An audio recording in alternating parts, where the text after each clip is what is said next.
ಇಹಲೋಕದಲ್ಲಿ ಯಶಸ್ವಿಯಾಗಲು ಬಯಸುವಿರಾ?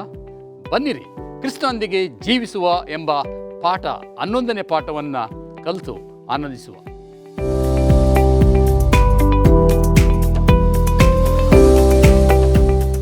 ಸಬ್ಬತ್ ಶಾಲೆ ಕಾರ್ಯಕ್ರಮಕ್ಕೆ ನಿಮ್ಮೆಲ್ಲರಿಗೂ ಸುಸ್ವಾಗತ. 11ನೇ ಪಾಠದಲ್ಲಿದ್ದೇವೆ. ಪಾಠವನ್ನು ಶುರು ಮಾಡುವ ಮುನ್ನ ಪ್ರಾರ್ಥನೆ ಮಾಡೋಣ. ನಮ್ಮನ್ನು ಬಹಳವಾಗಿ ಪ್ರೀತಿ ಮಾಡುವಂಥ ನಮ್ಮ ಪರಮ ತಂದೆಯೇ, ನಿನ್ನ ವಾಕ್ಯವನ್ನು ತೆರೆದು ಸತ್ಯವನ್ನು ಅರ್ಥ ಮಾಡಿಕೊಳ್ಳಲು ನಮ್ಮೆಲ್ಲರಿಗೆ ಪವಿತ್ರಾತ್ಮನ ಶಕ್ತಿಯನ್ನು ಕೊಡು. ಈ ಕಾರ್ಯಕ್ರಮದ ಮೂಲಕ ಎಲ್ಲರೂ ಸತ್ಯವನ್ನು ಅರ್ಥ ಮಾಡಿಕೊಳ್ಳಲಿ. ಈ ಕಾರ್ಯಕ್ರಮದ ಮೂಲಕ ನೀನೊಬ್ಬನೇ ಮಹಿಮೆಯನ್ನು ಹೊಂದು. ಯೇಸು ಕ್ರಿಸ್ತನ ದಿವ್ಯ ನಾಮದಲ್ಲಿ ಆಶೀರ್ವಾದವನ್ನು ಬೇಡಿ ಹೊಂದಿದ್ದೇವೆ ನಮ್ಮ ತಂದೆಯೇ, ಆಮೇನ್. 11ನೇ ಪಾಠಕ್ಕೆ ಮತ್ತೊಮ್ಮೆ ನಿಮ್ಮೆಲ್ಲರಿಗೂ ಸ್ವಾಗತ. ಕ್ರಿಸ್ತನ ಜೊತೆ ಜೀವಿಸುವುದು, ಇದರ ಬಗ್ಗೆ ನಾವು ಆಳವಾಗಿ ಹೋಗಿ ಓದೋಣ. ಸ್ಮರಣ ವಾಕ್ಯ ಕೊಲೋಸ್ಯದವರಿಗೆ 3ನೇ ಅಧ್ಯಾಯ 14ನೇ ವಚನ. ದೇವರ ವಾಕ್ಯ ಈ ರೀತಿ ಹೇಳುತ್ತೆ, ಇದೆಲ್ಲದರ ಮೇಲೆ ಪ್ರೀತಿಯನ್ನು ಧರಿಸಿಕೊಳ್ಳಿರಿ, ಅದು ಸಮಸ್ತವನ್ನು ಸಂಪೂರ್ಣ ಮಾಡುವ ಬಂಧವಾಗಿದೆ. ಓಕೆ, ಇದು ಒಂದು ಮುಖ್ಯವಾಗಿರ್ತಕ್ಕಂಥ ಪಾಠ. ಹೇಳಿ ಪಾಸ್ಟರ್ ಪ್ರಸನ್ನ. ಸಾಧಾರಣವಾಗಿ ಕೆಲವ್ರು ಹೇಳ್ತಕ್ಕಂಥ ಮಾತು, ನೀನು ಇಷ್ಟು ಪರಲೋಕದ ಕಡೆ ಮನಸ್ಸಿಟ್ಕೋಬೇಡಪ್ಪ, ಯಾಕೆಂದರೆ ಈ ಲೋಕದಲ್ಲಿ ಇದ್ದು ಪ್ರಯೋಜನ ಇರಲ್ಲ, ನೀನು ವೇಸ್ಟ್ ಆಗ್ತದೆ, ಹೆಚ್ಚು ಬರೀ ಓದೋದು, ಬರೀ ಸಭೆ, ಬರೀ ಇದೆಲ್ಲ ಮಾಡ್ಕೊಂಡ್ರೆ ಬೇಡ ಅಂತ. ಆದರೆ ಇನ್ನೊಂದು ವಿಧದಲ್ಲಿ ಪೌಲನು ಈ ಕೊಲೋಸಿಯ 3ನೇ ಅಧ್ಯಾಯದಲ್ಲಿ ಏನು ಹೇಳ್ತಾ ಇದ್ದಾನೆ ಅಂದರೆ, ನೀವು ಲೌಕಿಕ ಮನಸ್ಸನ್ನೇ ಹೊಂದಿಕೊಂಡಿದ್ದರೆ ಪರಲೋಕಕ್ಕೆ ನಿಮ್ಮ ಪ್ರಯೋಜನ ಇರೋದಿಲ್ಲ ಎಂಬುದಾಗಿ. ಈಗ ನಾವು ಆರಿಸ್ಕೊಳ್ಬೇಕು, ನಾವು ಪರಲೋಕ ಬೇಕಾ ಲೋಕ ಬೇಕಾ? ಇಹಲೋಕದಲ್ಲಿ ಇದ್ದವರು ಪರಲೋಕದ ಪ್ರಜೆಗಳಾಗಲು ಸಾಧ್ಯವಿಲ್ಲ. ಪರಲೋಕದ ಪ್ರಜೆಗಳಾಗುವವರು ಇಹಲೋಕದಲ್ಲಿ ಎಲ್ಲವನ್ನ ತಾಳಿಕೊಳ್ಳಬೇಕಾಗುತ್ತದೆ. ಹಿಂಸೆಗಳನ್ನು, ಅವಮಾನಗಳನ್ನು ಎಲ್ಲವನ್ನು ತಾಳಿಕೊಂಡರೂ ಮಾತ್ರ ನಾವು ಪರಲೋಕವನ್ನು ಸೇರಲಿಕ್ಕೆ ಸಾಧ್ಯ. ಕ್ರಿಸ್ತನ ಜೊತೆಯಲ್ಲಿ ಜೀವಿಸುವುದು ಅಷ್ಟು ಸುಲಭದ ಮಾತಲ್ಲ. ಕೊಲೋಸ್ಯದವರಿಗೆ 3ನೇ ಅಧ್ಯಾಯ 1ನೇ ವಚನ ಹೇಳುವಂಥದ್ದಾಗಿದೆ, ನೀವು ಕ್ರಿಸ್ತನೊಂದಿಗೆ ಎಬ್ಬಿಸಲ್ಪಟ್ಟಿರುವುದರಿಂದ ಮೇಲಿರುವವುಗಳನ್ನೇ ಹುಡುಕಿರಿ, ಅಲ್ಲಿ ಕ್ರಿಸ್ತನು ದೇವರ ಬಲಗಡೆಯಲ್ಲಿ ಆಸನಾರೂಢನಾಗಿದ್ದಾನೆ. ಅಂದರೆ ನಾವು ಕ್ರಿಸ್ತನ ಜೊತೆಯಲ್ಲಿ ಎಬ್ಬಿಸಲ್ಪಟ್ಟಿರೋದ್ರಿಂದ, ಕ್ರಿಸ್ತನ ಜೊತೆಯಲ್ಲಿ ಜೀವಿಸಲ್ಪಡಬೇಕಾದರೆ ಕ್ರಿಸ್ತನನ್ನೇ ಹುಡುಕ್ತಾ ಇರಬೇಕು ನಾವು. ಯಾರು ಕ್ರಿಸ್ತನನ್ನು ಹುಡುಕ್ತಾರೆ ಅವರಿಗೆ ಕ್ರಿಸ್ತನು ಸಿಗ್ತಾನೆ. ಸ್ವಾಮಿ ಸತ್ಯವೇದಲ್ಲಿ ಹೇಳ್ತಾನೆ, ನನ್ನನ್ನು ಹುಡುಕಿರಿ, ನಾನು ನಿಮಗೆ ಸಿಕ್ಕುವೆನು ಎಂಬುದಾಗಿ. ಪೌಲನು ಪ್ರತಿಯೊಬ್ಬ ವ್ಯಕ್ತಿಗೂ, ಅಂದರೆ ಇದನ್ನು is going down to earth principle, ಅಂದರೆ ಎಲ್ಲ ಜನರು ರಕ್ಷಿಸಲ್ಪಡಬೇಕು, ಎಲ್ಲರಿಗೂ ಕ್ರಿಸ್ತನ ಪರಿಚಯ ಆಗಬೇಕು ಎಂಬುದಾಗಿ. ಯೇಸು ಸ್ವಾಮಿನೇ ಹೇಳ್ತಾನೆ ಪರ್ವತ ಪ್ರಸಂಗದಲ್ಲಿ, ಮತ್ತಾಯನ ಬರೆದ ಸುವಾರ್ತೆ 5ನೇ ಅಧ್ಯಾಯ 44 ಮತ್ತು 45ನೇ ವಚನದಲ್ಲಿ, ಸ್ನೇಹಿತರನ್ನು ಪ್ರೀತಿ ಮಾಡುವುದು ಸುಲಭ, ಆದರೆ ನಾನು ನಿಮ್ಗೆ ಹೇಳ್ತಾ ಇದ್ದೇನೆ, ವೈರಿಗಳನ್ನು ಪ್ರೀತಿ ಮಾಡಿರಿ, ನಿಮ್ಮನ್ನು ಹಿಂಸಿಸುವವರನ್ನು ನೀವು ಪ್ರೀತಿ ಮಾಡಿರಿ, ನಿಮ್ಮನ್ನು ದ್ವೇಷ ಮಾಡುವವರನ್ನು ಪ್ರೀತಿ ಮಾಡಿರಿ, ನಿಮ್ಮನ್ನು ಹಗೆ ಮಾಡುವವರನ್ನು ಪ್ರೀತಿ ಮಾಡಿರಿ. ಇವೆಲ್ಲವೂ ಕೇಳಲಿಕ್ಕೆ ಭಾಳ ಸುಲಭವಾಗ್ತದೆ ಕೆಲವು ಸಾರಿ, ಆದರೆ ವೈರಿಗಳನ್ನು ಪ್ರೀತಿ ಮಾಡೋದು ನಿಜವಾದ ಕ್ರೈಸ್ತಿಯ ಗುಣ, ನಿಜವಾದ ಕಾರ್ಯರೂಪವಾದಂಥ, ಅಂದರೆ ಪ್ರಾಕ್ಟಿಕಲ್ ಕ್ರಿಶ್ಚಿಯಾನಿಟಿ ಅಂದರೆ ಏನಪ್ಪ ಅಂದರೆ ವೈರಿಗಳನ್ನು ಪ್ರೀತಿಸುವುದು, ಮಾತಾಡೋದಲ್ಲ, ಅವ್ರನ್ನ ಪ್ರೀತಿಯಿಂದ ಸ್ವೀಕಾರ ಮಾಡಿಕೊಳ್ಬೇಕು ನಾವು. ಇಲ್ಲಿ ಪೌಲನು ಎಷ್ಟು ಹಿಂಸೆಯನ್ನು ತಾಳ್ಕೊಂಡ, ಅಷ್ಟೇ ಆತನು ಪೌಲನಾದಾಗ ಹಿಂಸೆಯನ್ನು ತಾಳಿಕೊಳ್ಳುವ ಶಕ್ತಿಯನ್ನು ದೇವರನ್ನು ಆತನಿಗೆ ಕೊಟ್ಟನು. ಅವಮಾನ ತಾಳ್ಕೊಳ್ಳಿಕ್ಕೆ ಬೀದಿಯಲ್ಲಿ ಆತನ ಎಳೆದುಕೊಂಡು ಹೋದರು, ಸೆರೆಮನಿ ಒಳಗೆ ಹಾಕಿದ್ರು, ಎಲ್ಲ ರಾಜರುಗಳು ಅವನ ಅವಮಾನ ಮಾಡಿದ್ರು. ಎಲ್ಲವನ್ನ ತಾಳಿಕೊಂಡು ಆತನು ಕ್ರಿಸ್ತನ ಜೊತೆಯಲ್ಲಿ ಜೀವಿಸುವುದು, ಅದನ್ನೇ ತಾನೇ ಫಿಲಿಪ್ಪಿಯ 2ರಲ್ಲಿ ಆತನು ಹೇಳ್ತಕ್ಕಂಥದ್ದು, ನನಗೆ ಬದುಕುವುದೆಂದರೆ ಕ್ರಿಸ್ತನೇ, ಸಾಯುವುದು ಲಾಭವೇ ಎಂಬುದಾಗಿ. ಸೊ ನಾವು ಕ್ರಿಸ್ತನಲ್ಲಿ ಜೀವಿಸುವಾಗ ನಮಗೆ ಜೀವವಾಗಲಿ ಮರಣವಾಗಲಿ ಒಂದೇ ರೀತಿ ಇರ್ತದೆ, ಯಾಕಂದರೆ ಕ್ರಿಸ್ತನು ನಮ್ಮ ಜೊತೆಯಲ್ಲಿದ್ದಾನೆ. ನಾವು ಮೇಲಿನವುಗಳ ಮೇಲೆ, ಈಗ ಇಬ್ರಿಯರ ಬರೆದ ಪತ್ರಿಕೆ 11ನೇ ಅಧ್ಯಾಯ 25 ಮತ್ತು 26ರಲ್ಲಿ ಮೋಶೆ ಒಂದು ಹೇಳ್ತಾನೆ. ಅವನೇನು ಹೇಳ್ತಾನೆ ಅಂದರೆ, ನಾನು ಈ ಲೋಕದ ಐಶ್ವರ್ಯಕ್ಕಿಂತ ಮೇಲೆ ಮುಂಬರುವ ಐಶ್ವರ್ಯಕ್ಕೆ ನಾನು ಎದುರು ನೋಡ್ತಾ ಇದ್ದೆ. ಅದಕ್ಕೋಸ್ಕರ ನಾನು ಫರೋಹನನಾಗೋದಕ್ಕಿಂತ ಇಸ್ರೇಲ್ ಜೊತೆಯಲ್ಲಿ ಕಷ್ಟಪಡುವುದು ಬಹಳ ಶ್ರೇಷ್ಠ ಎಂಬುದನ್ನು ಆರಿಸಿಕೊಂಡೆ. ಇದು ಕ್ರಿಸ್ತನಲ್ಲಿ ಜೀವಿಸುವುದು. ವಂಡರ್ಫುಲ್. ಭಾನುವಾರದ ಪಾಠದ ಕಡೆಗೆ ಹೋಗೋಣ.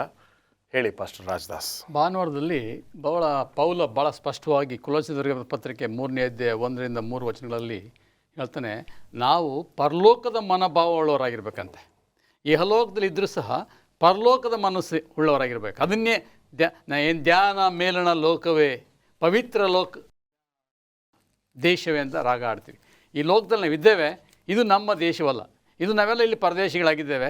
ನಾವು ಪರಲೋಕಕ್ಕೆ ಹೋಗ್ತೇವೆ ಎಂಬ ಧ್ಯಾನ ಯಾರು ಮಾಡ್ತಾ ಇರ್ತಾರೆ ಅವ್ರಿಗೆ ದೇವರು ಸಹಾಯ ಮಾಡ್ತಾರಂತೆ.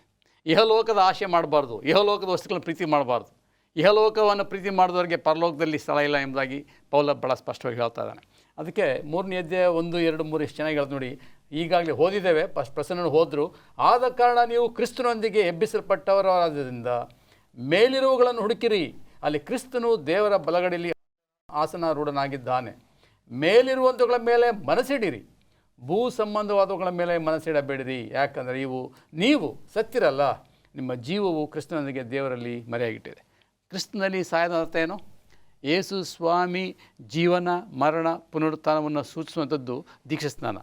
ಯಾರು ಯೇಸು ಸ್ವಾಮಿನ ತಮ್ಮ ಸ್ವಂತ ರಕ್ಷಣೆ ಅಂಗೀಕರಿಸಿಕೊಂಡು ಆ ನೀರಿನ ಸಮಾಧಿಯಲ್ಲಿ ಸತ್ತು ಸಮಾಧಿಯಲ್ಲಿ ಹೂಣಲ್ಪಟ್ಟು ಹೊಸಬರಾಗಿ ಎದ್ದೇಳ್ತಾರೆ, ಅವರು ಕ್ರಿಸ್ತನಲ್ಲಿ ಹೊಸಬರಾಗಿರ್ತಾರಂತೆ.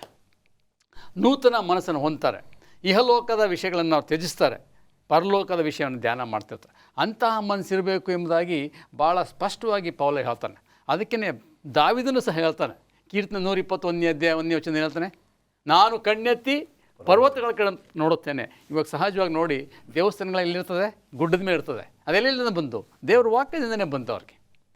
ದಾವಿದ ಪರ್ವತಗಳ ಕಡೆ ನೋಡ್ತಾ ಇದ್ದ. ಯಾಕಂದರೆ ಪರ್ವತವು ಯಾವ್ದು ಎತ್ತರಾಗಿದೆ? ಪರಲೋಕಕ್ಕೆ ಎತ್ತರವಾಗಿದೆ. ಶಿಖರದ ಮೇಲೆ ಹೋಗಿ ಧ್ಯಾನ ಮಾಡಿದಾಗ ದೇವ್ರ ಧ್ಯಾನ ಆಗುತ್ತೆ. ನಾನು ಮಿಜೋರಾಮ್ಗೆ ಹೋಗಿದ್ದೆ. ಮಿಜೋರಾಮಲ್ಲಿ ಎಲ್ಲ ಬೆಟ್ಟ ಗುಡ್ಡಗಳೇ, ಅದು ಇನ್ನೇನೋ ಮುಗಿಲೇ ಮುಟ್ಟಿದಾಗ ಆಗುತ್ತೆ. ಎತ್ತರವಾಗಿ ಸಮೀಪಕ್ಕೆ, ಆಕಾಶಕ್ಕೆ ಸಮೀಪಸ್ಥ ಆದಾಗ ಆಗುತ್ತೆ ಸಾಂಕೇತಿಕವಾಗಿ.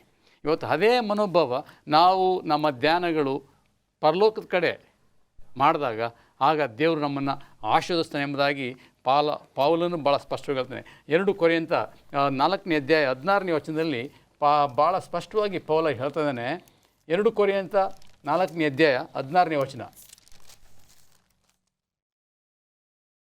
ಆದುದರಿಂದ ನಾವು ಧೈರ್ಯಗೆಡುವುದಿಲ್ಲ, ನಮ್ಮ ದೇಹವು ನಾಶವಾಗುತ್ತಿದ್ದರೂ ನಮ್ಮ ಆಂತರ್ಯವು ದಿನೇ ದಿನೇ ಹೊಸದಾಗುತ್ತಾ ಬರ್ತದಂತೆ. ಅಂತರ್ಯ ಅಲ್ಲ, ನಂತರ ಹೊಸದಾಗುತ್ತೆ. ಯಾವಾಗ? ಯೇಸು ಸ್ವಾಮಿ ಬಂದಾಗ. ಯಾರು ಪರಲೋಕ ಧ್ಯಾನ ಮಾಡ್ತಾರೆ ಅವರು ನಂತರದಲ್ಲಿ ಹೊಸದಾಗ್ತಾರೆ, ಸ್ವಾಮಿ ರಾಜ್ಯದಲ್ಲಿ ನಿರಂತರವಾಗಿರಲಿಕ್ಕೆ ಸಾಧ್ಯ ಆಗುತ್ತೆ. ವಂಡರ್ಫುಲ್. ಒಂದು ಸಣ್ಣ ವಿರಾಮವನ್ನು ತೆಗೆದುಕೊಳ್ಳೋಣ. ಒಂದು ಸಣ್ಣ ವಿರಾಮ. ಮರಳಿ ಸ್ವಾಗತ. ಬನ್ನಿ, ಅದ್ಭುತವಾಗಿರ್ತಕ್ಕಂಥ ವಿಚಾರಗಳನ್ನು ನಾವು ಚರ್ಚೆ ಮಾಡ್ತಿದ್ದೀವಿ. ಅದರಲ್ಲೂ ಕ್ರೈಸ್ತರಾಗಿರ್ತಕ್ಕಂಥ ನಮ್ಮ ಮೇಲೆ ಬಿದ್ದಿರ್ತಕ್ಕಂಥ ಈ ಒಂದು ಸತ್ಯವನ್ನು ಅರ್ಥ ಮಾಡಿಕೊಳ್ಳುವಂಥ ಸಮಯವೂ ಇದಾಗಿದೆ. ಸೋಮವಾರದ ಪಾಠಕ್ಕೆ ಹೋಗೋಣ. ಪಾಸ್ಟರ್ ಮುತ್ತು ಮ್ಯಾಥ್ಯೂ. ಇಲ್ಲಿ ಸಾಧಾರಣವಾಗಿ ನಾವು ಯುದ್ಧವನ್ನು ನಿಲ್ಲಿಸಿರಿ, ಇಲ್ಲವೇ ಅರಣ್ಯ ನಾಶನವನ್ನು ನಿಲ್ಲಿಸಿರಿ, ಇಲ್ಲವೇ ಈ ಶಸ್ತ್ರಾಸ್ತ್ರಗಳನ್ನು ಯುದ್ಧೋಪಕರಣಗಳನ್ನು ನಿಲ್ಲಿಸಿರಿ ಎಂಬುದಾಗಿ ಹೇಳೋದನ್ನು ನಾವು ಕಾಣ್ತೇವೆ. ಆದರೆ ಇವತ್ತು ನಾವು ಏನನ್ನು ನಿಲ್ಲಿಸಬೇಕು ಎಂಬುದನ್ನು ನಾವು ಕಲೀಲಿಕ್ಕೆ ಹೋಗ್ತಿದ್ದೀವಿ. ಏನು ನಿಲ್ಲಿಸಬೇಕು ಎಂಬುದಾಗಿ ನಾವು ನೋಡುವಾಗ ಲೌಕಿಕವಾಗಿ ನಾವು ಜೀವಿಸುವುದನ್ನು ನಿಲ್ಲಿಸಬೇಕು. ಯಾಕೆಂದರೆ ಸತ್ಯವಾಕ್ಯ ಹೇಳುತ್ತೆ, ಯಾವನಾದರೂ ಲೋಕವನ್ನಾಗಲಿ ಲೋಕದಲ್ಲಿರುವವುಗಳನ್ನಾಗಲಿ ಪ್ರೀತಿ ಮಾಡಿದಲ್ಲಿ ದೇವರ ಮೇಲಣ ಪ್ರೀತಿಯು ಆತನಲ್ಲಿ ಇಲ್ಲ ಎಂಬುದಾಗಿ ಸತ್ಯವಾಕ್ಯ ಹೇಳುತ್ತೆ. ಆದ್ದರಿಂದ ನಾವು ಈ ಲೌಕಿಕವಾಗಿ ಜೀವಿಸುವುದನ್ನು ನಿಲ್ಲಿಸಬೇಕಾಗಿದೆ. ಅಷ್ಟೇ ಅಲ್ಲ, ನಾವಿಲ್ಲಿ ಪೌಲನು ಬರೆಯುವಂತಹ ಮಾತುಗಳನ್ನು ಗಮನಿಸೋದಾದರೆ ಕೊಲೊಸ್ಸೆಯವರಿಗೆ 3ನೇ ಅಧ್ಯಾಯ 1ನೇ ವಾಕ್ಯದಲ್ಲಿ ಪೌಲ ಹೇಳ್ತಾನೆ, ಆದ ಕಾರಣ ನೀವು ಕ್ರಿಸ್ತನೊಂದಿಗೆ ಎಬ್ಬಿಸಲ್ಪಟ್ಟಿರುವುದರಿಂದ ಮೇಲಿರುವವುಗಳನ್ನು ಹುಡುಕಿರಿ. ನಾವು ಕ್ರಿಸ್ತನೊಟ್ಟಿಗೆ ಎಬ್ಬಿಸಲ್ಪಟ್ಟಿದ್ದೇವೆ, ಆದ್ದರಿಂದ ನಾವು ಪಾಪದ ಪಾಲಿಗೆ ಸತ್ತು ನೀತಿಯ ಪಾಲಿಗೆ ಇಲ್ಲವೇ ಕ್ರಿಸ್ತನ ಪಾಲಿಗೆ ನಾವು ಜೀವಿಸಬೇಕು ಎಂಬಂತಹ ಸತ್ಯವನ್ನು ಪೌಲನು ಹೇಳ್ತಾ ಇದ್ದಾನೆ. ಅಷ್ಟೇ ಅಲ್ಲ, ನಾವು 5ನೇ ವಾಕ್ಯದಲ್ಲಿ ಗಮನಿಸೋದಾದರೆ, ಆದ್ದರಿಂದ ನಿಮ್ಮಲ್ಲಿರುವ ಭೂ ಸಂಬಂಧವಾದ ಭಾವವನ್ನು ಸಾಯಿಸಿರಿ. ಭೂ ಸಂಬಂಧವಾದಂತಹ ಭಾವಗಳನ್ನು ನಾವು ಸಾಯಿಸಬೇಕು. ಜಾರತ್ವ, ಬಂಡತನ, ಕಾಮಾಭಿಲಾಷೆ, ದುರಾಶೆ, ವಿಗ್ರಹಾರಾಧನೆಗೆ ಸಮವಾಗಿರುವ ಲೋಭ ಇವುಗಳನ್ನು ವಿಸರ್ಜಿಸಿ ಬಿಡಿರಿ. ನಾವು ಏನನ್ನು ವಿಸರ್ಜಿಸಬೇಕು ಎಂಬುದನ್ನು ಪೌಲನು ಬರಿತಾ ಇದ್ದಾನೆ. ಕಾಮಾತುರತೆಯನ್ನು, ಜಾರತ್ವವನ್ನು, ಬಂಡುತನವನ್ನು, ಲೋಭತ್ವವನ್ನು, ದುರಾಶೆಯನ್ನು, ವಿಗ್ರಹಾರಾಧನೆಯನ್ನು ನಾವೇನು ಮಾಡಬೇಕಪ್ಪ ಅಂತಂದರೆ ತ್ಯಜಿಸಬೇಕು, ತೊರೆದು ಹೊರಗಡೆ ಬರಬೇಕು ಎಂಬುದಾಗಿ ಪೌಲನು ಎಷ್ಟೋ ಸೊಗಸಾಗಿ ಹೇಳ್ತಿದ್ದಾನೆ. ಆದ್ದರಿಂದ ನಾವು ಇದನ್ನು ಮಾಡಬೇಕೇನಪ್ಪ ಅಂತಂದರೆ ಈ ಲೌಕಿಕವಾಗಿ ಜೀವಿಸುವುದನ್ನು ನಿಲ್ಲಿಸಿ ಕ್ರಿಸ್ತನಿಗಾಗಿ ನೀತಿಯ ಪಾಲಿಗೆ ನಾವು ಜೀವಿಸುವವರಾಗಿರಬೇಕು ಎಂಬುದು ಪೌಲನ ಒಂದು ಅದ್ಭುತವಾದಂತಹ ಬರಹ ಎಂಬುದಾಗಿ ಹೇಳಬಹುದು. ಅಷ್ಟೇ ಅಲ್ಲ, 3ನೇ ಅಧ್ಯಾಯ ಕೊಲೊಸ್ಸದವರಿಗೆ 6ನೇ ವಾಕ್ಯದಲ್ಲಿ ನಾವು ಗಮನಿಸೋದಾದರೆ ಇವುಗಳ ನಿಮಿತ್ತ ದೇವರ ಕೋಪವು ಉಂಟಾಗುತ್ತದೆ. ಯಾವುದರ ನಿಮಿತ್ತ? ಈ ಒಂದು ವೇಳೆ ಕಾಮಾತುರತೆಯಲ್ಲಿ, ಒಂದು ವೇಳೆ ವಿಗ್ರಹಾರಾಧನೆಯಲ್ಲಿ, ಒಂದು ವೇಳೆ ದುರಾಶೆಯಲ್ಲಿ ನಾವಿರುವಂತಹ ಪಕ್ಷದಲ್ಲಿ ದೇವರು ನಮ್ಮ ಮೇಲೆ ಏನು ಮಾಡ್ತಾನಪ್ಪ ಅಂದರೆ ಕೋಪಗೊಳ್ತಾನೆ. ಸಾಧಾರಣವಾಗಿ ಮನೆಯಲ್ಲಿ ತಂದೆ ಕೋಪಗೊಂಡ್ರೆ ಮಕ್ಕಳು ಏನು ಮಾಡ್ತಾರಪ್ಪ ಅಂತಂದರೆ ನಡುಗಾಡ್ತಾರೆ. ನಮ್ಮ ತಂದೆ ಒಂದು ವೇಳೆ ನಾನು ಹೊಡಿತಾರೇನೋ, ನಮ್ಮ ತಾಯಿ ನಾನು ಹೊಡಿತಾರೆ ಎಂಬುದಾಗಿ ಬಹಳ ಭಯ ಪಡ್ತಾರೆ. ನೋಡುವಾಗ ಇಲ್ಲಿ ಯೇಸು ಸ್ವಾಮಿಯವರು ದೇವರೇ ಹೇಳ್ತಿದ್ದಾರೆ, ಪೌಲನ ಮುಖಾಂತರ ಹೇಳ್ತಿದ್ದಾರೆ, ಒಂದು ವೇಳೆ ಈ ಲೌಕಿಕವಾಗಿ ನಾವು ಜೀವಿಸಿದಂತಹ ಪಕ್ಷದಲ್ಲಿ ದೇವರು ನಮ್ಮ ಮೇಲೆ ಏನು ಮಾಡ್ತಾನಪ್ಪ ಅಂತಂದರೆ ರೌದ್ರನಾಗ್ತಾನೆ, ಕೋಪವನ್ನು ತಾಳ್ತಾನೆ. ಆದ್ದರಿಂದ ಆ ಒಂದು ಮಹಾದಿನವು ಬಹು ಸಮೀಪವಾಗಿದೆ. ಯಾರಾದರೂ ವಿಗ್ರಹಾರಾಧನೆ ಮಾಡುವವರಾಗಿರ್ಬೋದು, ಕಾಮಾಭಿಲಾಷೆಯನ್ನು ಹೊಂದುವವರಾಗಿರ್ಬೋದು, ದುರಾಶೆಯಿಂದ ಜೀವಿಸುವವರಾಗಿರ್ಬೋದು, ಇಂಥವರ ಮೇಲೆ ದೇವರ ಕೋಪವು ಬರುವಂತಹ ದಿನ ಬಹು ಸಮೀಪವಾಗಿದೆ. ಈಗೋ ನಾನು ಬೇಗನೆ ಬರುತ್ತೇನೆ ಎಂಬುದಾಗಿ ಯೇಸು ಸ್ವಾಮಿಯವರು ಹೇಳಿದ್ದಾರೆ. ಆತನು ಯಾವಾಗಲಾದರೂ ಬರಬಹುದು. ಆದ್ದರಿಂದ ನಾವೇನು ಮಾಡಬೇಕಪ್ಪ ಅಂತಂದರೆ ಈ ಲೋಕಕ್ಕೆ ನಾವು ಯಾವುದೇ ಕಾರಣಕ್ಕೂ ನಮ್ಮ ಮನಸ್ಸಿನಲ್ಲಿ ಸ್ಥಳ ಕೊಡದೆ ಕ್ರಿಸ್ತನಿಗಾಗಿ ನೀತಿಯ ಪಾಲಿಗೆ ನಾವು ಜೀವಿಸಬೇಕು ಎಂಬುದು ಇಲ್ಲಿ ಪೌಲನು ಬಹಳ ಸೊಗಸಾಗಿ 3ನೇ ಅಧ್ಯಾಯ 1ನೇ ವಾಕ್ಯ, 3ನೇ ಅಧ್ಯಾಯ 5-6 ವಾಕ್ಯಗಳಲ್ಲಿ ಕೊಲೊಸ್ಸೆದವರಿಗೆ ಬರೆಯುತ್ತಾ ಅದ್ಭುತವಾದಂತಹ ಪಾಠಗಳನ್ನು ಆತನು ಕಲಿಸ್ತಾ ಇದ್ದಾನೆ. ವಂಡರ್ಫುಲ್. ಮುಂದೆ ಹೋಗೋಣ. ಮಂಗಳವಾರದ ಪಾಠದಲ್ಲಿ ಇನ್ನೊಂದು ಮುಖ್ಯವಾಗಿರ್ತಕ್ಕಂಥ ವಿಷಯವನ್ನು ನಾವು ನೋಡ್ಲಿಕ್ಕೆ ಹೋಗ್ತಾ ಇದ್ದೀವಿ. ಫಸ್ಟ್ ಪ್ರಶ್ನ, ಲೌಕಿಕವಾದ ವಿಷಯಗಳನ್ನು ವಿಸರ್ಜಿಸಿದ ಮೇಲೆ ನಮ್ಮ ಒಂದು ಜ್ಞಾನ ಮತ್ತೊಮ್ಮೆ ಹೊಸದಾಗಬೇಕು, ನವೀಕರಿಸಬೇಕು, ಅದನ್ನು ನೂತನಪಡಿಸಬೇಕು. ಇಲ್ಲವಾದರೆ ಹಳೆಯ ವಿಷಯಗಳಲ್ಲೇ ಇರ್ತೇವೆ. ಅದನ್ನೇ ಹೇಳ್ತಕ್ಕಂಥದ್ದು 7ನೇ ವಚನದಿಂದ ಭಾಳ ಚೆನ್ನಾಗಿ ಹೇಳ್ತದೆ. ಕೊಲೊಸ್ಸೆದವರಿಗೆ 3ನೇ ಅಧ್ಯಾಯ, ಪೂರ್ವದಲ್ಲಿ ನೀವು ಸಹ ಈ ದುರ್ಭಾವಗಳ ಅಧೀನದಲ್ಲಿದ್ದು ಈ ಕೆಲಸಗಳನ್ನು ನಡೆಸುತ್ತಿದ್ದೀರಿ. ಇದು ಹಿಂದೆ ನೀವು ಮಾಡ್ತಾ ಇದ್ರಿ. ಈಗಲಾದರೂ ಕ್ರೋಧ, ಕೋಪ, ಮತ್ಸರ, ದೂಷಣೆ, ಬಾಯಿಂದ ಹೊರಡುವ ದುರ್ಭಾಷೆ ಇವುಗಳನ್ನು ವಿಸರ್ಜಿಸಿ ಬಿಡಿರಿ. ಇದು ತಾನೇ ನಿಮ್ಮ ಮನಸ್ಸನ್ನು ನವೀಕರಿಸುವುದು. ಈ ಹಳೆಯ ಕೋಪ, ಕ್ರೋಧ, ಮತ್ಸರ, ವಂಚನೆ, ಮೋಸ ಇವೆಲ್ಲವೂ ಇದ್ದರೆ ನಿಮ್ಮ ಮನಸ್ಸು ಹಳೆಯ ಮನಸ್ಸೇ ಆಗಿರ್ತದೆ. ಅದಕ್ಕೋಸ್ಕರ ಹೇಳ್ತಕ್ಕಂಥದ್ದು ನಿಮ್ಮಲ್ಲಿ ನೂತನ ಮನಸ್ಸಿರಬೇಕು, ಕ್ರಿಸ್ತನ ಮನಸ್ಸು ನಿಮ್ಮಲ್ಲಿರಬೇಕೆಂಬುದಾಗಿ ಪೌಲನು ಪದೇ ಪದೇ ನಮಗೆ ತಿಳಿಸುವಂಥದ್ದಾಗಿದೆ. ಮುಂದೆ ಹೇಳ್ತದೆ, ಒಬ್ಬರಿಗೊಬ್ಬರು ಸುಳ್ಳಾಡಬೇಡಿರಿ, ನೀವು ಪೂರ್ವ ಸ್ವಭಾವವನ್ನು ಅದರ ಕೃತ್ಯಗಳಿಗೆ ತೆಗೆದಿಟ್ಟು ನೂತನ ಸ್ವಭಾವವನ್ನು ಧರಿಸಿಕೊಂಡಿದ್ದೀರಲ್ಲವೇ. ಈ ಸುಳ್ಳು, ವಂಚನೆ, ಮೋಸ ಇವುಗಳನ್ನು ಹಿಂದೆ ಆಡ್ತಿದ್ದವರು ಒಂದು ವೇಳೆ ದೀಕ್ಷಾ ಸ್ನಾನ ಆದಮೇಲೆ ಒಂದು ತೀರ್ಮಾನ ತಗೊಳ್ತಾರೆ, ಇನ್ಮೇಲೆ ನಾನು ಹಳೆಯದನ್ನು ಮಾಡೋದಿಲ್ಲ. ಅದಕ್ಕೋಸ್ಕರ ಪೌಲನು ಹೇಳ್ತಾರೆ 2 ಕೊರಿಂಥದವರಿಗೆ 5:17 ಏನು ಹೇಳ್ತಾನೆ, ಯಾವನು ಕ್ರಿಸ್ತನಲ್ಲಿ ಇದ್ದಾನೋ ಆತನು ನೂತನ ಸೃಷ್ಟಿಯಾಗ್ತಾನೆ ಎಂಬುದಾಗಿ. ಸೊ ಕ್ರಿಸ್ತನನ್ನು ಒಳಗೊಂಡಾಗ, ಕ್ರಿಸ್ತನ ಮನಸ್ಸು ನಮ್ಮಲ್ಲಿದ್ದಾಗ ಈ ಹಳೆಯ ಸ್ವಭಾವಗಳೆಲ್ಲ ಹೋಗುತ್ತವೆ. ಮುಂದೆ ನೋಡಿ, ಭಾಳ ಚೆನ್ನಾಗಿದೆ. ಈ ಸ್ವಭಾವವು ಅದನ್ನು ಸೃಷ್ಟಿಸಿದಾತನ ಹೋಲಿಕೆಯ ಮೇರೆಗೆ ದಿನೇ ದಿನೇ ನೂತನವಾಗುತ್ತಾ ಪೂರ್ಣ ಜ್ಞಾನವನ್ನು ಉಂಟು ಮಾಡುತ್ತದೆ. ಬೇರೆ ಎಕ್ಸ್ಪ್ಲನೇಷನ್ನೇ ಬೇಕಾಗಿಲ್ಲ. ಈ ವಾಕ್ಯವನ್ನು ನಾವು ಕೇಳುವಾಗ ಈ ಸ್ವಭಾವ ಯಾರಲ್ಲಿದೆ ಆ ಮನುಷ್ಯ ದಿನ ದಿನ ಹೊಸ ಜ್ಞಾನ, ಪೂರ್ಣ ಜ್ಞಾನ, ಸಂಪೂರ್ಣ ವ್ಯಕ್ತಿ ಆಗ್ತಾನೆ. ಮತ್ತು ಆತನೇನು ಮಾಡ್ತಾನೆ ಅಂದರೆ, ಇದನ್ನು ಧರಿಸಿಕೊಂಡಿರುವುದರಲ್ಲಿ ಗ್ರೀಕನು ಯಹೂದ್ಯನು ಎಂಬ ಭೇದವಿಲ್ಲ. ನೋಡಿ, ಇದು ಯಾರಿಗೂ ಸೀಮಿತವಲ್ಲ. ಸುನ್ನತಿ ಮಾಡಿಸಿಕೊಂಡವನು, ಸುನ್ನತಿ ಮಾಡಿಸಿಕೊಳ್ಳದವರು ಎಂಬ ಭೇದವಿಲ್ಲ. ಮ್ಲೇಚ್ಛ, ಹೂಣ ಎಂಬ ಹೆಸರುಗಳಿಲ್ಲ. ಆಳು, ಒಡೆಯ ಎಂಬ ಭೇದವಿಲ್ಲ. ಆದರೆ ಕ್ರಿಸ್ತನೇ ಸಮಸ್ತರಲ್ಲಿಯೂ ಸಮಸ್ತವೂ ಆಗಿರುವನು. ಸೊ ನಿಮ್ಮ ಮನಸ್ಸು ನೂತನವಾಗಬೇಕಾದ್ರೆ, ಹೊಸದಾಗಬೇಕಾದ್ರೆ, ನೀವು ಪೂರ್ಣ ಬುದ್ಧಿವಂತರು, ಜ್ಞಾನಿಗಳಾಗಬೇಕಾದ್ರೆ, ಹಳೆಯಗಳು ನಿಮ್ಮಿಂದ ಮಾಯವಾಗಬೇಕಾದ್ರೆ, ನಿಮ್ಮಿಂದ ದೂರ ಹೋಗಬೇಕಾದ್ರೆ ನೀವು ಕ್ರಿಸ್ತನನ್ನು ಸಂಪೂರ್ಣವಾಗಿ ಹೊಂದಿಕೊಳ್ಳಬೇಕು. ಆಗ ತಾನೇ ನೀವು ಹೊಸ ವ್ಯಕ್ತಿಗಳಾಗಿರುವಂಥರಾಗಿದ್ದೀವಿ. ಯೇಸು ಸ್ವಾಮಿಯು ಸಹ ಹೇಳುವಂತನಾಗಿದ್ದಾನೆ, ನಾವೇನು ಮಾಡಬೇಕು ಅಂದರೆ ಕೇಳುವುದರಲ್ಲಿ ಚುರುಕಾಗಿರ್ಬೇಕಂತೆ, ಮಾತಾಡೋದ್ರಲ್ಲಿ ಸ್ವಲ್ಪ ತಾಳ್ಮೆಯಿಂದ ಮಾತಾಡಬೇಕಂತೆ, ಕೋಪ ಪಡುವುದರಲ್ಲಿ ಇನ್ನೂ ತಾಳ್ಮೆಯನ್ನು ಇರಬೇಕಂತೆ. ಯಾಕೆಂದರೆ ಕೋಪ ಎಂಬತಕ್ಕಂಥದ್ದು ಮನುಷ್ಯನ ಶತ್ರುವಾಗ್ತಾನೆ. ಯಾಕೋಬ 1ನೇ ಅಧ್ಯಾಯ 19-20 ಬಹಳ ಸ್ಪಷ್ಟವಾಗಿ ಹೇಳ್ತದೆ, ಕೋಪವನ್ನು ಎಬ್ಬಿಸಬೇಡಿ, ಒಂದು ವೇಳೆ ಕೋಪ ಮಾಡಿದರೂ ಸಹ ಪಾಪ ಮಾಡಬೇಡಿರಿ ಎಂಬುದಾಗಿ ಹೇಳುವಂಥದ್ದಾಗಿದೆ. ಹಾಗಿರುವಲ್ಲಿ ಒಬ್ಬರಿಗೊಬ್ಬರು ನಾವು ಹಳೆಯ ಮನಸ್ಸುಗಳನ್ನು ತೆಗೆದಿಟ್ಟು ಹೊಸ ಮನಸ್ಸನ್ನು ಹಾಕಿಕೊಂಡಾಗ ನಾವು ನೂತನ ವ್ಯಕ್ತಿಗಳಾಗ್ತೀವಿ. ಹೇಗೆ ಹೊಸ ಮನಸ್ಸನ್ನು ಹಾಕಿಕೊಳ್ಳುವುದು ಎಂಬುದನ್ನು ನೋಡುವಾಗ ಎಫೆಸದವರಿಗೆ 4ನೇ ಅಧ್ಯಾಯದಲ್ಲಿ ಅದು ಸಂಪೂರ್ಣವಾಗಿ ನಮಗೆ ತಿಳಿಸುವಂಥದ್ದಾಗಿದೆ. ಹೀಗೆ ನೀವು ಮಾಡಿದರೆ ನೀವು ನೂತನ ವ್ಯಕ್ತಿಗಳಾಗ್ತೀರಿ ಎಂಬುದಾಗಿ. ಹಾಗಾಗುವಂತೆ ದೇವರು ನಮ್ಮನ್ನು ಆಶೀರ್ವಾದ ಮಾಡಲಿ. ಖಂಡಿತ. ಒಂದು ಸಣ್ಣ ವಿರಾಮ.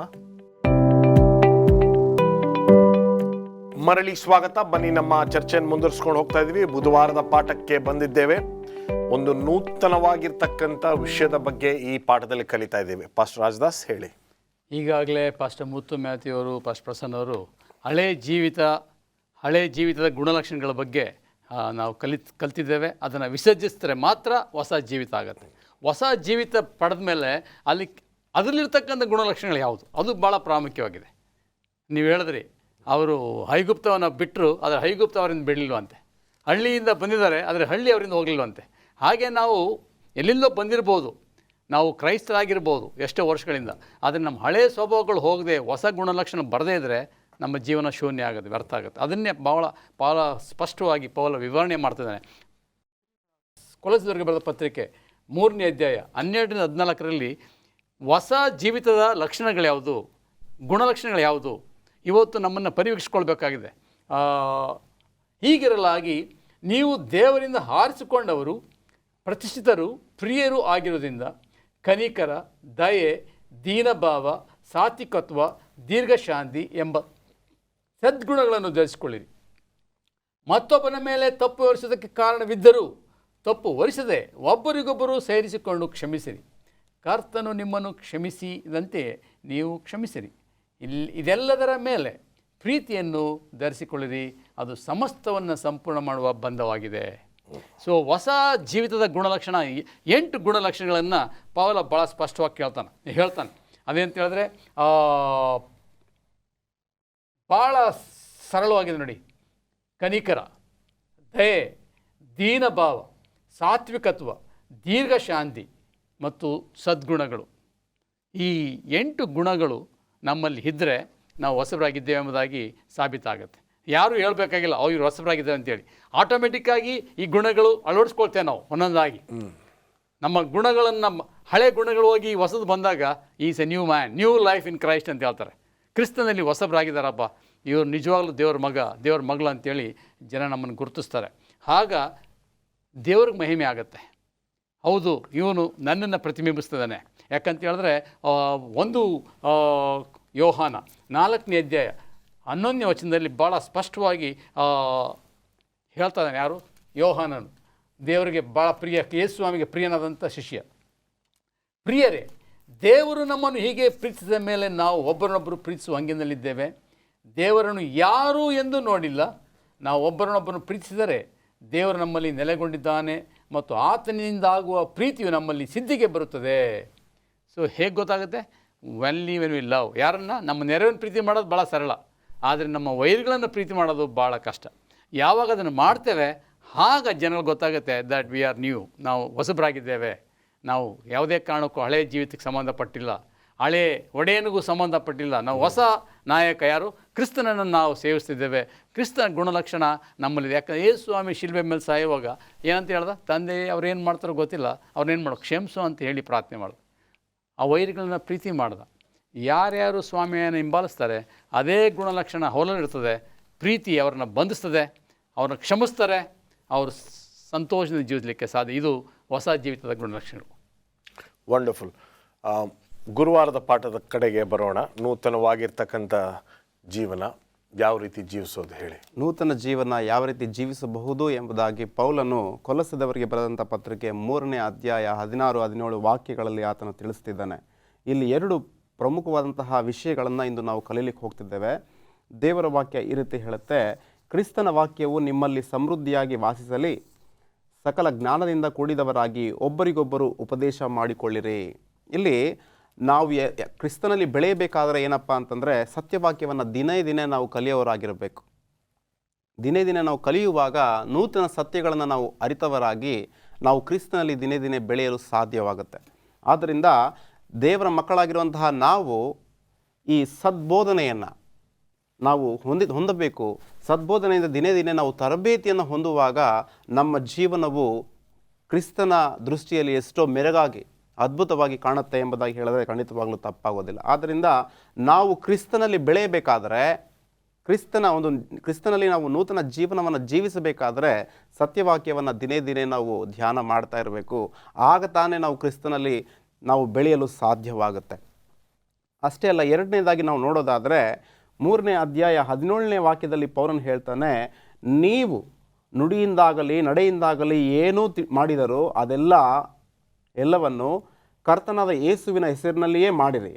ಆತನ ಮೂಲಕ ತಂದೆಯಾದ ದೇವರಿಗೆ ಕೃತಜ್ಞತಾ ಸ್ತುತಿಯನ್ನು ಸಲ್ಲಿಸಿರಿ. ಅಷ್ಟೇ ಅಲ್ಲ, 3ನೇ ಅಧ್ಯಾಯ 16ನೇ ವಾಕ್ಯ ಕೊನೆ ಭಾಗದಲ್ಲಿ ನಾವು ನೋಡೋದಾದರೆ, ಕೀರ್ತನಗಳಿಂದಲೂ ಸಂಗೀತಗಳಿಂದಲೂ ಆತ್ಮ ಸಂಬಂಧವಾದ ಹಾಡುಗಳಿಂದಲೂ ನಿಮ್ಮ ಹೃದಯಗಳಲ್ಲಿ ದೇವರಿಗೆ ಗಾನ ಮಾಡಿರಿ ಎಂಬುದಾಗಿ ಪೌಲನು ಹೇಳ್ತಾನೆ. ನಾವು ದಿನೇ ದಿನೇ ಏನು ಮಾಡಬೇಕಪ್ಪ ಅಂತಂದರೆ, ಈ ರಾಕ್ ಮ್ಯೂಸಿಕ್ ಎಂಬುದಾಗಿ ಇವಾಗ ನೋಡುವಾಗ ಸಮಾಜದಲ್ಲಿ ನಾವು ಬಹಳ ಪ್ರೇರಿತರಾಗ್ತಾರೆ ಆ ಒಂದು ಸಂಗೀತವನ್ನು ಕೇಳಿದಾಗ. ಅಂತಹ ಸಂಗೀತಗಳನ್ನು ನಾವು ಕೇಳದೆ ಕೀರ್ತನೆಗಳಿಂದ, ಸಂಗೀತಗಳಿಂದ, ಮನಸ್ಸಿಗೆ ಒಳ್ಳೆಯ ಸಂಬಂಧವನ್ನು ಉಂಟು ಮಾಡುವಂತಹ ಹಾಡುಗಳಿಂದ ನಮ್ಮ ಹೃದಯದಲ್ಲಿ ದೇವರಿಗೆ ಗಾನ ಮಾಡಬೇಕು ಎಂಬುದಾಗಿ ಪೌಲನು ಹೇಳ್ತಾ ಇದ್ದಾನೆ. 1ನೇ ಸಮುವೇಲ 16ನೇ ಅಧ್ಯಾಯ 23ನೇ ವಚನದಲ್ಲಿ ಅಪವಿತ್ರಾತ್ಮನು ಸೌಲನನ್ನು ಆವರಿಸಿದಾಗ ದಾವೀದನು ಅಲ್ಲಿಗೆ ಹೋಗಿ ಏನು ಮಾಡ್ತಾನಪ್ಪ ಅಂತಂದರೆ, ಒಂದು ವೀಣೆಯನ್ನು ನುಡಿಸುವಾಗ ಅಲ್ಲೇನಾಗುತ್ತೆ ಎಂಬುದಾಗಿ ನಾವು ನೋಡುವಾಗ ಆತನನ್ನು ಬಿಟ್ಟು ಆ ಅಪವಿತ್ರಾತ್ಮ ದೇವರು ಓಡಿ ಹೋಗ್ತಾನೆ. ಇಲ್ಲಿ ಸೌಲನು ದುರಾತ್ಮನಿಂದ ಪ್ರೇರೇಪಿಸಲ್ಪಟ್ಟಾಗ ದಾವೀದನು ಅಲ್ಲಿಗೆ ಹೋಗಿ ತನ್ನ ವೀಣೆಯನ್ನು ಬಾರಿಸ್ತಾನೆ. ಇದು ಮಾಡಿದಾಗ ಏನಾಗುತ್ತೆ ಎಂಬುದಾಗಿ ನಾವು ನೋಡುವಾಗ ಆ ದುರಾತ್ಮನ ಅಲ್ಲಿಂದ ಓಡಿ ಹೋಗೋದನ್ನು ನಾವು ಕಾಣ್ತೇವೆ. ಆದ್ದರಿಂದ ನಾವು ದೇವಭಕ್ತಿಯಲ್ಲಿ ಬೆಳೆಯುವಂತಹ ಗಾನಗಳನ್ನು, ಹಾಡುಗಳನ್ನು ನಾವು ಕೇಳಬೇಕೇ ವಿನಃ ಈ ಲೌಕಿಕ ವಿಚಾರವಾದಂತಹ ಸಂಗೀತಗಳನ್ನು ಕೇಳಿ ನಾವು ದುರಾತ್ಮನಿಗೆ ನಮ್ಮ ಮನಸ್ಸಿನಲ್ಲಿ ಏನು ಮಾಡಬಾರ್ದಪ್ಪ ಅಂತಂದರೆ ಸ್ಥಳ ಕೊಡಬಾರ್ದು. ಆದ್ದರಿಂದ ಪೌಲನು ಹೇಳ್ತಿದ್ದಾನೆ, ಎಷ್ಟೋ ಸೊಗಸಾಗಿ ಮಾಡ್ತಾ ಇದ್ದಾನೆ, ನಾವೆಲ್ಲರೂ ಕೂಡ ಯಾವ ರೀತಿ ಬೆಳೆಯಬೇಕು ಅಂತಂದರೆ ಕೀರ್ತನೆಗಳಿಂದ, ಸಂಗೀತಗಳಿಂದ, ಆತ್ಮ ಸಂಬಂಧವಾದ ಹಾಡುಗಳಿಂದ ದೇವರಿಗೆ ನಾವು ಮೆಚ್ಚುಗೆಯ ಮಕ್ಕಳಾಗಿ ಜೀವಿಸಬೇಕು ಎಂಬುದನ್ನು ಪೌಲನು ಇಲ್ಲಿ ಬಹಳ ಸೊಗಸಾಗಿ ತಿಳಿಸ್ತಾ ಇದ್ದಾನೆ. ಈ ಕೊಲೊಸ್ಸೆದವರು ಈ ಪುಸ್ತಕವನ್ನು ಎಷ್ಟೋ ಸರಿ ನಾವು ಅದನ್ನು ಮುಟ್ಟದೇ ಇಲ್ಲ, ಕೀರ್ತನೆಯಲ್ಲೇ ಮುಗಿಸ್ಕೊಬಿಡ್ತೀವಿ ನಾವು. ಆದರೆ ಇಷ್ಟೆಲ್ಲ ವಿಷಯಗಳು ಈ ಅದ್ಭುತವಾಗಿರ್ತಕ್ಕಂಥ ಪುಸ್ತಕದಲ್ಲಿ ಇದೆ ಎಂಬತಕ್ಕಂಥದ್ದನ್ನು ನಿಮ್ಮ ಮೂವರ ಜೊತೆ ಮಾತನಾಡಿದ ಮೇಲೆ ಗೊತ್ತಾಯಿತು. ದೇವರು ನಿಮ್ಮ ಮೂವರನ್ನು ಆಶೀರ್ವದಿಸಲಿ. ಈ ಕಾರ್ಯಕ್ರಮ ನೋಡ್ತಾ ಇರ್ತಕ್ಕಂಥವ್ರು ಎಲ್ಲರೂ, ಅದರಲ್ಲೂ ವಿಶೇಷವಾಗಿ ಯವನಸ್ಥರು, you have to take note. ತುಂಬ ಮುಖ್ಯವಾಗಿರ್ತಕ್ಕಂಥ ವಿಷಯ, ನಾವು ಮಾಡ್ತಾ ಇರ್ತಕ್ಕಂಥ ವಿಷಯ, ಅದರಿಂದ ಹೊರ ಬರಬೇಕಾಗಿರ್ತಕ್ಕಂಥ ವಿಷಯಗಳು ಈ ಪಾಠದಲ್ಲಿ ಅಡಗಿದೆ. ದೇವರು ನಿಮ್ಮನ್ನೆಲ್ಲ ಆಶೀರ್ವದಿಸಲಿ.